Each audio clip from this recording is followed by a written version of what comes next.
que ellos trabajaban en el Museo Arqueológico Nacional, se realizó un convenio con la entonces Diputación Provincial de Madrid, que llevaba por título El medievo en la provincia de Madrid. Este proyecto inicial fue el punto de partida para llevar a cabo una serie de trabajos, sobre todo de prospecciones arqueológicas relacionadas con una etapa histórica que no había tenido un desarrollo excesivo en lo que a nivel académico se refiere. De tal forma que un equipo dirigido por Juan Ruiz y formado por Araceli Turina, Manuel Reterce, María Mariné y yo misma, pues empezamos a trabajar en distintos espacios o zonas de la provincia. En mi caso, en el año 1981, realizamos, junto con otros compañeros, incluidos Araceli, la excavación arqueológica en el Castillo de Oreja. Una excavación encaminada a, en principio, comprobar si podíamos dirimir algunos de los interrogantes que nos ofrecía este espacio. El resultado de estos trabajos de prospección y de la propia excavación nos llevó a redactar la memoria de licenciatura que leímos en el año 1982 en el Departamento de Historia Antigua y Medieval de la Universidad Autónoma de Madrid, y gracias a la acción del entonces encargado de publicaciones de la Diputación de Toledo, Julio Porres, pues vio la luz el libro que funciona o que ya al parecer está agotado sobre Oreja. Tendría que agradecer a muchas personas las ayudas que me prestaron en relación con no solamente los trabajos intrínsecos de la excavación, sino también aquellos relacionados pues, con la lectura de documentos, en aquellos aspectos que desde luego yo no llegaba, como puede ser Juan Manuel Cuarratero, o el primer levantamiento topográfico que existe y que van a ver ustedes del castillo de Oreja, que lo llevó a cabo José Miguel Almazán, o desde luego aquellas personas que colaboraron conmigo en los trabajos de excavación. Este es el precedente, como he dicho, del estudio que realizamos en Oreja, y a partir de aquí empiezo a centrarme en lo que es la investigación o el conocimiento que tenemos del castillo.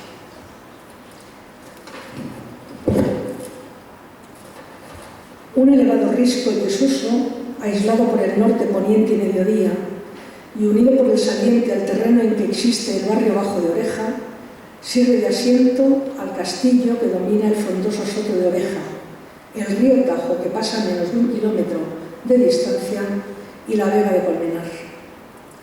La misma disposición de esta cumbre parece indicar que existió allí un fuerte desde muy antiguo, y acaso ya se alzaba cuando, al internarse Aníbal en la Carpetiania, trabó el ejército cartaginés en el vado de Oreja aquella gran batalla contra carpetanos, volcades y vaceos coligados, de que los hablan los historiadores. Es casi seguro que estaba en pie la romana ciudad de Aurelia, que aunque el obispo Sandoval sienta de otra manera, reduciéndola a Cazorla, cerca del río y soto de Oreja, hubo de existir, a juzgar por los escombros allí encontrados. En los primeros siglos de la Edad Media, el nombre de Aurelia degeneró en el de Aurelia, que nos recuerda al histórico caballero don Rodrigo, también así llamado, que acaso dio su nombre a haber pacido hierbas de aquellas pobladas rías.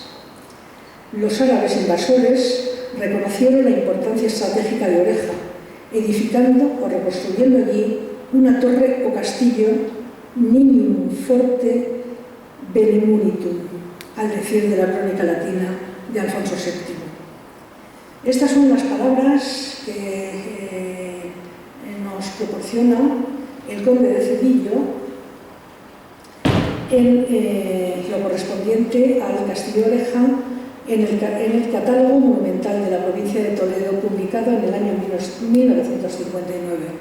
Sin duda, son unos párrafos muy cortos, pero sustanciales de cara a hacer un resumen, creo que bastante bien trabado, respecto a lo que es el pasado y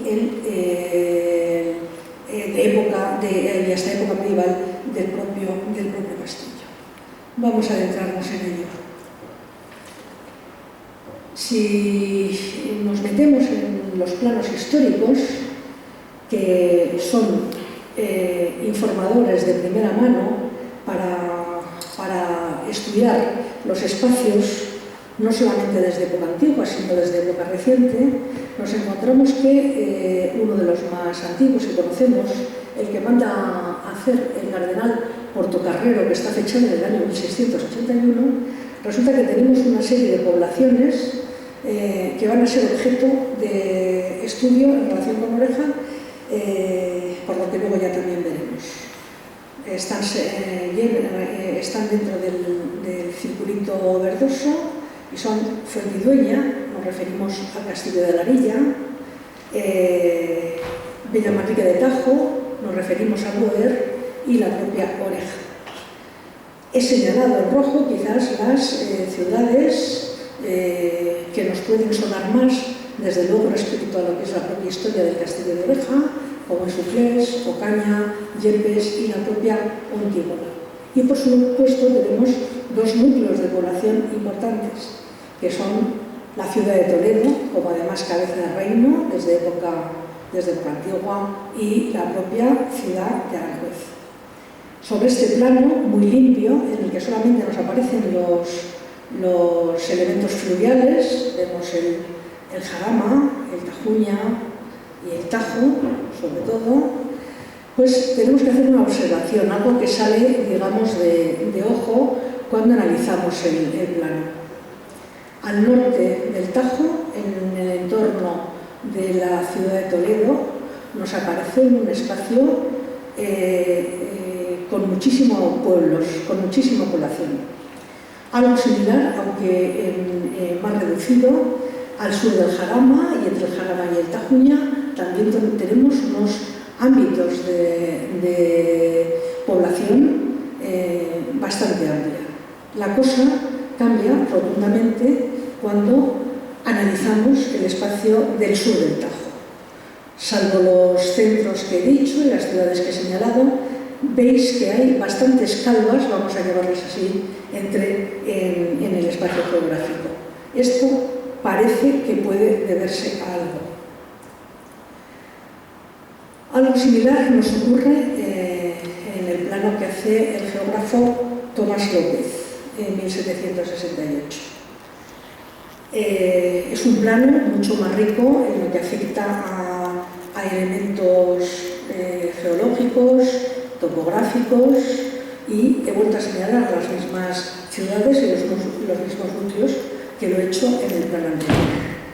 No hay prácticamente diferencia, digamos, respecto a lo que hablaba antes de la condensación de lugares de población en el entorno de la ciudad de Toledo, o ya en lo que es la actual provincia de Madrid, al norte del Tajo, y al sur grandes vacíos.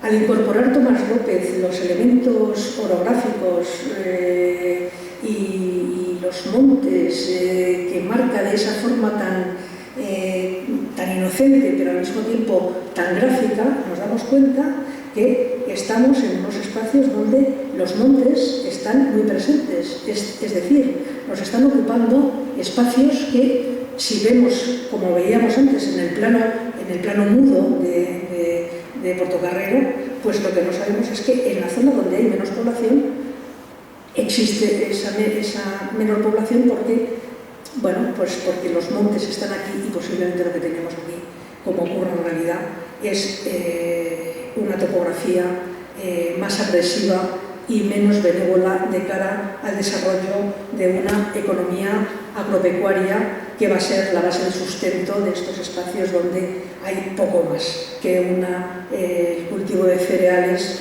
y la cría de ganado. En este espacio, Antonio Pons, en sus viajes por España, nos hace la siguiente descripción que hay que tener en cuenta. Se conoce que antiguamente todo estuvo cultivado y lleno de casas, pues apenas se hace excavación sin que se encuentren fundamentos y vestigios de obras antiguas desde los romanos. En todas estas vegas y en las de Colmenar se encuentran también medallas y en el mismo sitio de Aranjuez, delante del palacio, hacia donde están los cuarteles de guardias, se han hallado pedazos de inscripciones romanas. Digamos que este magnífico descriptor del paisaje de España, de la península, nos está metiendo ya una serie de datos respecto a algo que podíamos suponer, pero que nos está diciendo que los espacios que acabamos de ver y refrescar en esos mapas eran espacios con hallazgos arqueológicos cuyo interés o cuya importancia desconocemos.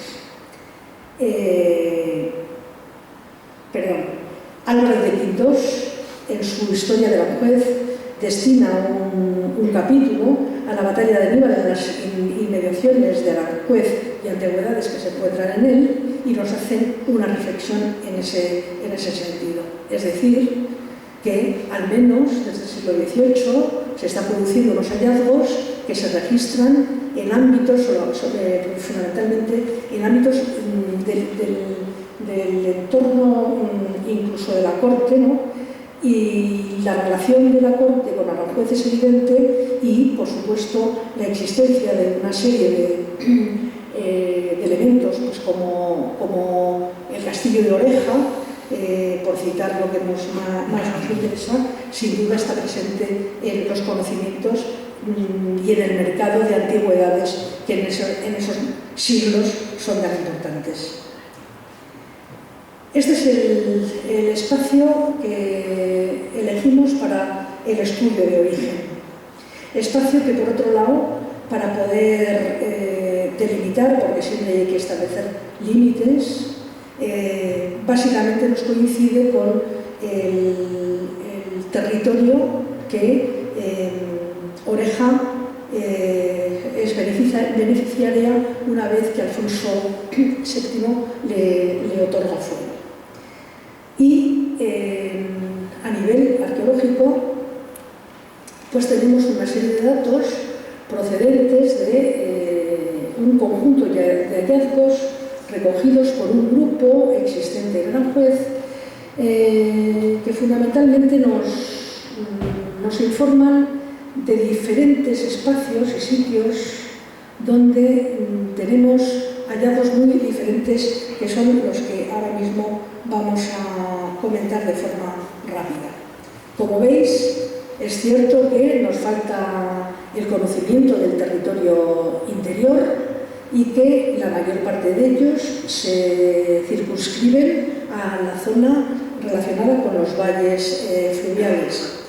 Por supuesto que eso no significa que la zona mesetada, la zona con menos irrigación, no tenga también yacimientos. Pero vamos a ver lo que nos dicen estos lugares. El topónimo de las cuevas nos lleva a una ocupación de época tardorromana. No vamos a definir aquí las características del asentamiento, porque el trabajo que se ha hecho sobre los hallazgos son a través de prospecciones puntuales. Es decir, la prospección consiste en el reconocimiento del terreno, seleccionar aquellos elementos a nivel de hallazgos materiales, fundamentalmente cerámicos, que nos puedan informar de la cronología y poco más. Es, digamos, la fase previa que se debe hacer y que se tiene que hacer respecto a estudios posteriores.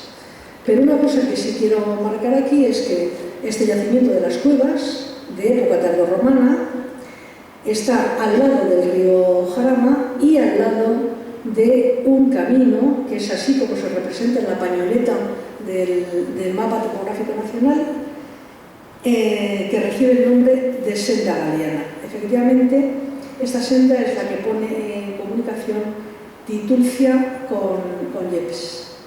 Va a ser un camino antiguo, incluso puede tener raigambre romano y, bueno, de momento hay que tener en cuenta que este lugar nos da una cronología en torno al siglo III o IV después de Cristo.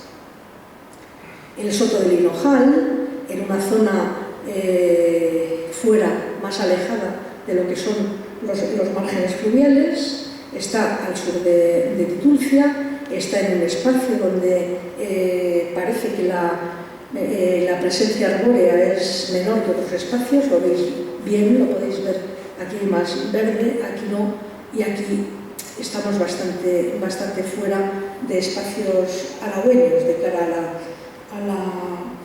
a la actividad agropecuaria. ¿Y qué tenemos de este yacimiento, de este lugar de ocupación? Pues tenemos una serie de fragmentos cerámicos que nos hablan de una ocupación antigua, en la del bronce, nos hablan de otras de ocupación en época prerromana y otras claramente de época prerromana a partir de los hallazgos cerámicos recuperados. En el Puente Largo, que imagino que os sonará a todos, aquí tenemos en esta pañoleta una representación muy esquemática de lo que fue este puente, que fue un lugar de comunicación igual que los distintos puntos del río Tajo, jalonados por las barcas que están a los pies de Oreja, a los pies de Alboer y a los pies de Alarilla, y en este caso nos llama la atención el tipo de hallazgos arqueológicos que tenemos. Se trata de unas cerámicas básicamente vidriadas, de época ya moderna, es decir, estaríamos en torno a los siglos XV y XVI, y que, teniendo en cuenta el lugar, más bien podríamos pensar que en medio de un asentamiento de grandes entidades, de gran entidad, pues quizás nos podríamos plantear si no se trata de una alquería o de un lugar, una venta al lado de la zona de paso del propio río. O el entorno de Aranjuez. Aranjuez, como hemos leído al principio, en los escritores y eruditos del siglo XVIII y XIX, nos hablan de que Aranjuez es rico en restos. Y algunas de las cerámicas documentadas o extraídas en este proceso de prospección, pues nos hablan de una ocupación claramente de época prerromana, con estas cerámicas de tipo celtibérico, o aquellas que son claramente romanas, hechas a molde, y otras que son cerámicas comunes. Sin duda, hay una obra fundamental que no se nos puede olvidar, que es el mosaico que se descubrió en el siglo XVIII en Aranjuez al hacer una obra. Después de tener distintos recorridos, hoy está depositado en el MAN, y bueno, la cronología de esta pieza, sin duda una pieza singular y preciosa, nos sitúa en un siglo IV. En Colmenar de Oreja, en el entorno de Colmenar de Oreja, que lógicamente tiene su relación con el propio castillo de Oreja, igual que le pasa a Ontígola, sobre todo una vez que está hecha la encomienda de Aurelia, pues nos encontramos con una colección fantástica de materiales de época prerromana, con unas cerámicas típicas decoradas con decoración pintada, un pontis, una pesa de telar con sus impresiones, y desde luego las siempre reconocibles terra siginata, la cerámica romana por antonomasia. Otro espacio, la Veguilla, que sigue manteniendo su topónimo, nos pasa algo similar. Se siguen haciendo presentes los hallazgos cerámicos, pero nos aparece un elemento que nos habla de algo más excepcional. Se trata de una pileta posiblemente bautismal, y que hay que relacionarla de forma directa con el mundo visigodo. Es un elemento más singular de los recogidos. La vereda de las Zorras, que está entre la zona baja y la zona de los Tesos, como se ve aquí, que sigue manteniendo el topónimo, que es un topónimo también muy antiguo y que se ve aquí en la pañoleta, vereda de las Zorras, que parece como un camino poco transitado, desde luego, efectivamente vereda, pues nos aparecen también los restos de hallazgos cerámicos hechos a mano, correspondientes a una edad del bronce, quizás un bronce final, y el resto una serie de piezas correspondientes a una del hierro tardía. Es decir, que vamos viendo cómo hay periodos culturales que se nos van repitiendo en este espacio analizado.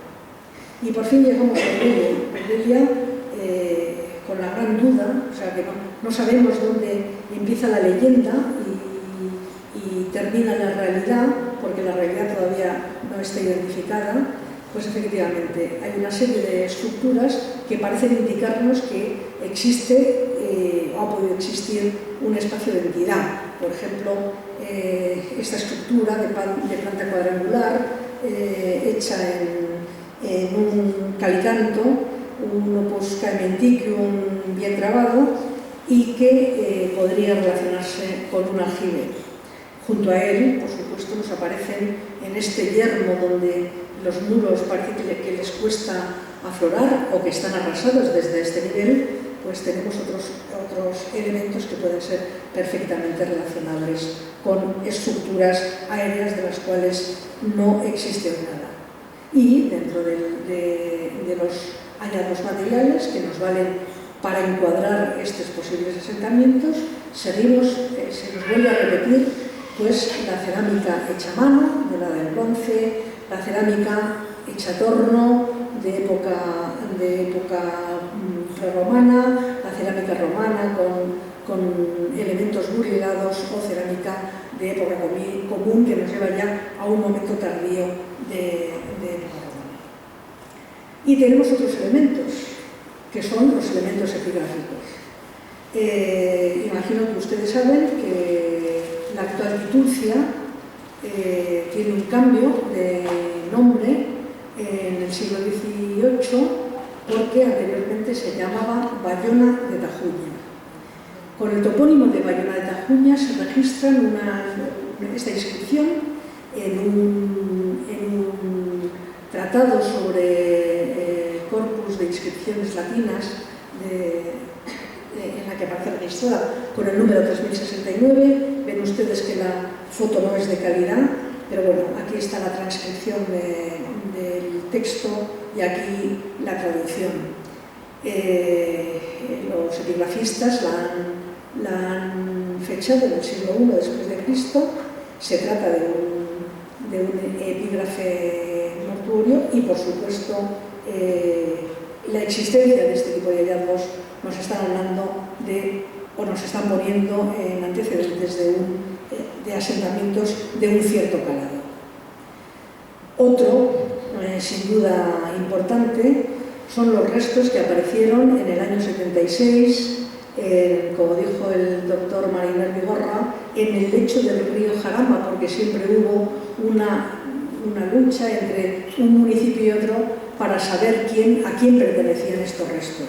Bueno, pues como hay un criterio en el lecho del río Jarama, que es por donde pasa la frontera entre ambos términos municipales.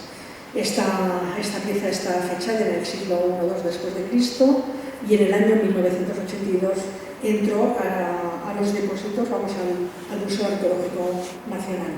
Aquí tienen ustedes otro detalle de esta importante pieza, y así como las transcripciones de sus cartelas epigráficas. Otra en Aranjuez. En Aranjuez, en los últimos años, Ha habido bastantes hallazgos, según he podido comprobar, pero curiosamente esta pieza es también muy antigua. Es del año 1776, está fechada en el siglo III, también es mortuoria y, por supuesto, está fechada en el siglo III. No sabemos a qué entornos arqueológicos corresponden. Y esta la traigo porque es una pieza desaparecida, pero cuando te pones a bucear en la bibliografía, y en este caso también en el CIL, pues dices Fuentidueña de Tajo. Y era una inscripción que decía simplemente M, la lectura era Marco, Ulp, Piño, y decían Porz. Bueno, y entonces Ceán Bermúdez dice: Fuentidueña, villa de la Orden de Santiago, en Castilla la Nueva y en la gobernación de Ocaña, de la que dista 6 leguas, a orillas del Tajo, donde está la ermita de Nuestra Señora de Alfarilla, un cuarto de lengua de Fuentidueña, se descubren las ruinas de un edificio antiguo que parece fueron de un molino, y más abajo otras mayores de población romana, entre las cuales se encontraron trozos de esculturas, de arquitectura y de lápidas con inscripción ilegibles, y solamente se pudo leer en una multioporcio, que se colocó en la puerta de una casa de esta villa. Esta pequeña reseña nos ilustra muchísimo de cómo una pieza hoy desaparecida pasó de su hallazgo en una ermita de la que todavía existe al día de hoy, y que, bueno, pues fue rodando como otras muchas, y de esa ermita pasó a un molino, el molino arruinado y hoy desaparecido. Bueno, pues así se siguen, desde luego, así se siguen las pesquisas de la historia. Y en estas pesquisas, al final, lo que podemos ver es que del mapa inicial que he mostrado antes, pues resulta que no es que tengamos ni uno ni dos, no, tenemos un montón de lugares al margen de los asentamientos actuales que tenemos al día de hoy todavía que existen, en los que podemos hablar de la existencia de un poblamiento que tiene al menos sus orígenes en época protohistórica y que van a seguir existiendo al menos hasta época visigoda. Pues bien, junto a estos tenemos 3 lugares importantes, muy importantes en este mismo espacio del que estamos hablando. Son los castillos de Oreja, de Alboer y Alarilla. En la ortofoto veis por dónde discurre el río. Hay una diferencia total, y ahora vamos a seguir viendo fotos en las que podemos observar cómo estos lugares nacen con una función especial. Y esa función especial es la del control, desde luego, del espacio del espacio de la vega que está a los pies del Tajo. No voy a dar muchos datos, por supuesto, si no liaríamos la cosa, pero estos 3 puntos defensivos tienen una serie de aspectos comunes.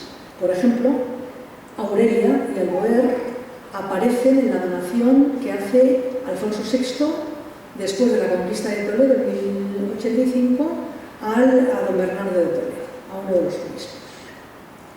En 1139, Alfonso VII, el emperador, después de la conquista de Toledo, concede fuero a Oreja, uno de los fueros que más importancia han tenido en el derecho medieval peninsular. Alfonso VII, en 1146, dejando a un lado a Oreja, da patrimonio a Alboer para que haga la repoblación de su espacio. Esta repoblación se convierte en fallida. Alarilla forma parte de los términos de Oreja, con cambios hasta su paso a la Orden de Santiago en 1172. La creación de la encomienda de Oreja en este año va a ser, desde luego, el elemento administrativo coordinador de todos los aspectos que van a funcionar y a organizar todos estos territorios. Oreja aparece por primera vez citado en las fuentes cristianas en 1091, es decir, 8 años antes de que Alfonso VI la donara al obispo de Toledo. Pero también hay que decir que Oreja aparece en fuentes islámicas y cristianas porque está entre 1113 y 1139 está en manos almohades. Alarilla y Oreja forman parte de la dote de Alfonso VIII que regala a doña Leonor. Y en 1171 se crea la encomienda de Oreja dentro de la Orden de Santiago. Es uno de los primeros territorios que el rey concede a la orden. Otro en Cáceres, que es donde se funda la orden, y otro en Zamora, que se llama Castro Dorace. Son los tres hitos poblacionales que desde luego configuran el espacio territorial base de la Orden Militar de Santiago. Pues vamos a meternos en este espacio. Esta es la delimitación que yo di a la interpretación del territorio del fuero de Aurelia, de 1139. Lo más fácil era coger esta línea recta porque de una forma muy abstracta el fuero habla de las tierras de la Alcarria. Claro, la Alcarria hoy la conocemos de una forma muy diferente, estimo, a que tenía en época medieval. Pero el resto de los términos municipales aparecen perfectamente definidos y nos aparecen Pontígola, Ocaña, Noblejas, Alarilla, dentro Alboer y otra serie y otros pueblos. Entonces, ¿qué significa la presencia de Oreja, Alarilla y Alboer? Sin duda son tres fundaciones que se han creído seguras a comienzos del siglo XI. Por su, como he dicho antes, por su donación al obispo Bernardo en el año 1099. Pero es que resulta que estos tres puntos se constituyen como tres elementos defensivos del primer orden dentro de la marca media, es decir, de la frontera instaurada y conocida entre el mundo de Al-Ándalus, al sur del Tajo ya, y en este caso del norte. Los tres, y sobre todo Alarilla y Alboer, están en un claro declive. Los tres mantienen una ermita muy tranquila. En el caso de Alarilla, aparte de unos repetidores que están colocados en su cima para cumplir bien su función, por supuesto, lo único que tenemos es que en el topográfico podemos ver unas curvas de nivel que nos hablan de que es un espacio excepcional dentro del resto del territorio circundante. Y a tenor de algunos investigadores, la ocupación de este castillo sería aproximadamente de esto que vemos aquí, que trasladado a este espacio que sería cerca del Duero. Prácticamente no queda ningún elemento en pie. Aquí tenemos una serie de roquedos naturales que han podido servir, como veremos en otros casos, de recursos para implantar la zona de defensas. Pero también tenemos una apertura de caminos agresivos con extracciones de áridos que, por supuesto, nos hablan de una destrucción evidente. Pocos son los restos estructurales que conocemos, pero en algún caso, por azares de la vida, pues nos quedan restos de unos muros construidos en Sillarejo, que los tenemos aquí. El castillo de Alboer pues tiene una circunstancia similar. En la cúspide de un motero tenemos los restos de una posible muralla. Está, como hemos visto en el caso de Alarilla, dominando la vega del río y Esta planta me parece a mí un poco imposible, pero bueno, está ubicada dentro de un topográfico los posibles restos que pueden identificarse y que, bueno, estudios posteriores podrán corregir. Tenemos una serie de restos curiosos. La calidad de la piedra que tenemos en toda esta zona, al sur del Tajo, por supuesto es horrible. Es difícil trabajar con los yesos. ¿Y qué es lo que nos ocurre aquí? Pues que en Alboer lo que tenemos son muros de tapial, que son estos que aparecen aquí, bastante lavados, bastante desgastados, y también algunos elementos de ladrillo incorporados a esas estructuras de tapial. Ladrillos que no sabemos de qué época son, pero que, bueno, que posiblemente puedan corresponder a una misma época. Lo mejor conservado es este muro que está en el espigón, sobre esta base de yesos, que pasa igual que Oreja, desde luego, y que no sabemos identificar con exactitud. Pero en este tramo lo que sí es bonito es identificar los cartones de tapial perfectamente engrosados. Junto a ellos también, bastante arrasadas, algunas estructuras totalmente colapsadas en las que han utilizado un mampuesto de malísima calidad, donde se ven algunos muros, estos que van hacia arriba del teso y estos que son transversales. Tienen muy poca alzada, como ustedes ven, y tienen una conservación mínima. Y por supuesto, hay una cosa fundamental para estos dos yacimientos, que existían en el siglo XI, lo sabemos por la fuente escrita, pero no hay ninguna fuente escrita, ni cristiana, ni árabe, que nos hablen de su ocupación anterior. Solamente estos fragmentos cerámicos que nos acreditan una ocupación al menos en el siglo X. Y por supuesto, quien nos da la seguridad más absoluta son estas cazuelas con esta sección y los elementos decorados con pintura, en el que llamaré la atención al que corresponden lo que se conoce como los dedos de Fátima o la representación de los ríos del paraíso.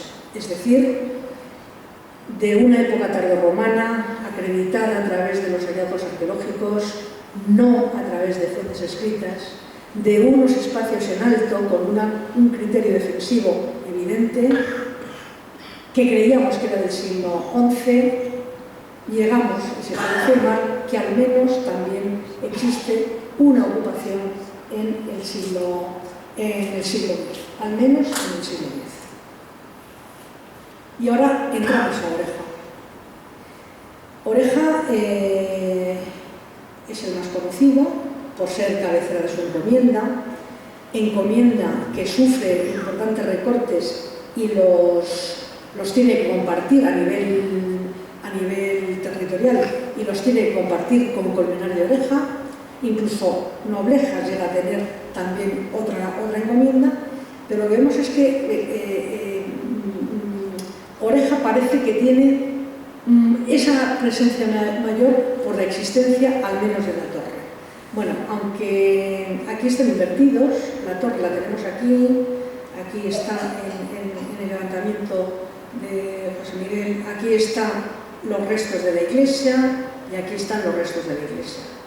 La sombra, evidentemente, que ha producido el trompo a hacer la fotografía, sin duda indica lo abrupto de esa consecución de tesos que se configuran delimitando la vega del río Tajo. Y a través de fotografías vamos a ver si somos capaces y si yo voy a ser capaz de hablar en concreto de Oreja. Antes hemos visto Oreja desde la Vega y ahora vemos la Vega desde Oreja. Vemos que hay un espacio precioso, recién arado para el cultivo de algo que posiblemente ahora no lo veamos tan bonito. Está la vegetación de ribera que recorre todo el río y los otros montes, los del fondo, los vemos ya en el horizonte. Esta es una foto antigua, pero me gusta traerla porque siendo la fotografía en blanco y negro, pues también ilustra bien cómo parece que en blanco y negro todo tiene una continuidad, salvo las espiegas ya ajustadas de la vega. O la torre, ¿no? Esta foto, que no sé de quién será, porque no sé si me la ha pasado José Emilio o quién, en la que vemos la torre en su espacio, que paso a comentar ahora. Oreja es un castillo especialmente alargado, estrecho, en el que están mandando, por supuesto, los afloramientos de yeso, es decir, los afloramientos naturales, que tienen una potencia espectacular de cara, como ya hemos visto, en su cara septentrional. Aquí nos encontramos con la entrada principal y este espacio que parece también más allanado y que parece que nos lleva a entender un espacio, un recinto murallado. Es difícil entender la descripción que hace el comendador de la Orden de Santiago en finales del siglo XVI, de todos los espacios, de todas las torres que parecía tener Castillo. Y digo que es difícil porque en estos momentos hay poquísimas estructuras aéreas que nos permitan identificar esos espacios. Mientras este espacio que va a dar a la iglesia, como ahora veremos, muestra una cierta terraza plana, el resto está absolutamente lleno de elementos naturales. Y estos elementos naturales se van a utilizar, como vamos a ver también ahora, como soportes de los recintos amurallados. Esta imagen tiene firma Tony y veis esto que os acabo de decir. Es impresionante el corte de los roquedos que defienden de forma natural. Aquí no se necesita ninguna defensa salvo lo ya existente, porque es imposible entrar por aquí sin problemas, ¿no? Pero esta es solamente la parte septentrional. Hay otras partes que se ven que a pesar de existir estos mismos elementos naturales, también se ayudan, como vamos a ver, de otro tipo de muros. Es decir, la confluencia y la conjugación entre los niveles geológicos, los elementos geológicos en los que se implanta el castillo, entre los que implantan el castillo y el resto, van a estar presentes, van a ser utilizados, reutilizados e incluso van a servir como cantera de los propios elementos que se construyen después. Esta imagen está hecha exactamente desde la cabecera de la iglesia. Como veis, aquí vemos un estrangulamiento importante en lo que es el terreno donde predomina el espacio civil. Yo aquí hablaría casi de un enfrentamiento entre lo que es el espacio civil y el espacio religioso, ¿no? O sea, es como si el espacio civil estuviera enfrentado a la propia iglesia. No es que sean fantasías, es que parece que se imponen como lugares independientes. ¿Y qué nos pasa con los muros? ¿Por dónde va la muralla? La muralla hay que poner muchos ojos y poner mucho interés en buscarla, ¿no? Volvemos a lo que he dicho antes y seguiré insistiendo. Aquí tenemos los niveles geológicos, y a partir de aquí lo que tenemos son rellenos de muros hechos con mampostería.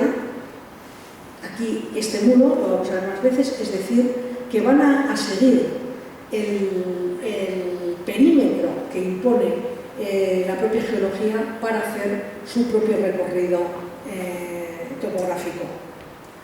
Por supuesto, estos muros de mampuestos endebles, pero no endebles porque se vayan a romper pronto, sino porque son endebles porque además necesitan haber sido restaurados, como demuestra este tramo de aquí.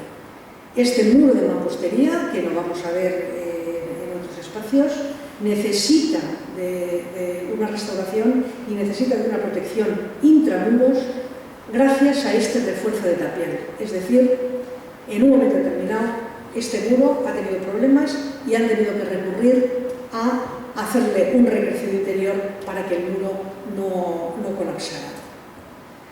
Y lo que he dicho antes, de que el muro, de que el terreno natural está haciendo las funciones básicas, pues lo tenemos aquí. Pero es que aquí, en este espacio, te preguntas, cuando lo miras de una forma continuada, aquí, ¿qué hubo antes del muro? Primero, parece ser que recortaron, como si fuera un rectángulo, el espacio yesoso y luego recrecieron y se ha perdido también el muro de cierre de mampuestos, porque, por supuesto, esto no es una puerta. Y luego, al final, ¿qué es lo que vemos? En todo este espacio delimitado como recinto amurallado, ¿qué tenemos? Pues hemos visto unos muros de mampostería al exterior, reforzados con tapial al interior. Hemos visto unos cortes en la roca natural, como es esto, que es impresionante, que parece que pueda ser un acceso antiguo. Y una cosa curiosísima que se da en todas las fortificaciones andalusíes, y que ha tenido un estudio muy reciente por parte de Alonso Zamora, que los llama mampuestos cajeados, que por supuesto son de una cronología inefable andalusí. Vamos a ver el detalle. Esta foto, pues sí, como ven, pues he tenido que forzar en alguna ocasión, porque ha pasado mucho tiempo, ¿no? Pero aquí tenemos la foto en detalle de ese muro que acabamos de ver, con los mampuestos cajeados, son sobre todo estos que están aquí, es decir, que juegan con otras fábricas de ladrillo. Es un juego muy bonito, además, es un juego que busca incluso la policromía, incluso. Pero fíjense ustedes, que es una cosa a considerar. Esta foto del año 1982 mantenía las tres hiladas perfectas, o casi perfectas, de los mampuestos, mientras que en esta foto, que es una de José Emilio, pues vemos que ha perdido gran carga de 2,5 de las hiladas. Pérdidas, a fin de cuentas, dentro de la ruina. Y también hay unos muros que nos pueden dar incluso las medidas de lo que fue la altura del propio recinto amurallado.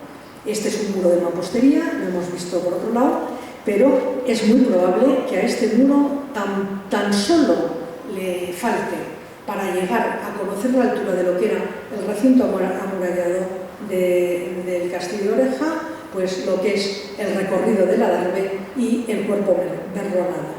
Es decir, que esta altura, si la conservamos, nos puede dar una información muy importante de cara a una reconstrucción. Y también tenemos unos muros de sillería que tampoco sabemos muy bien a qué momento pertenecen.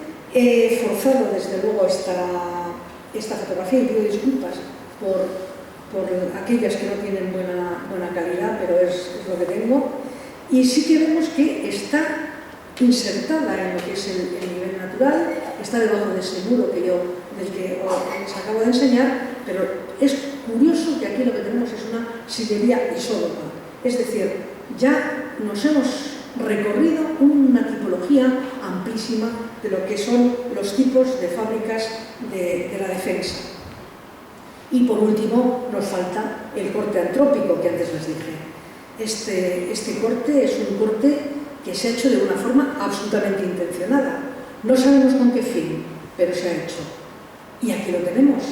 Y, por supuesto, nos sirve para valorar bastante bien cómo tenemos los niveles naturales. Aquí baja, aquí se hace el corte, seguimos Y esto es de una geometría, diría yo, que perfecta para quienes lo hicieron y lo que buscaban. Y ahora nos vamos a meter en la torre del homenaje. La torre del homenaje es una torre absolutamente sencilla, de planta rectangular o cuadrangular, prácticamente ciega, compuesta de varios tramos. Su portada o su acceso principal está en la fachada septentrional. Esta es la occidental y prácticamente tiene dos bonitos. Esto, aunque esté con mala calidad, lo he querido traer porque se ve la poca distancia que hay entre lo que era una entrada y posiblemente un vano de iluminación. Y si sigo la visita del año 1508,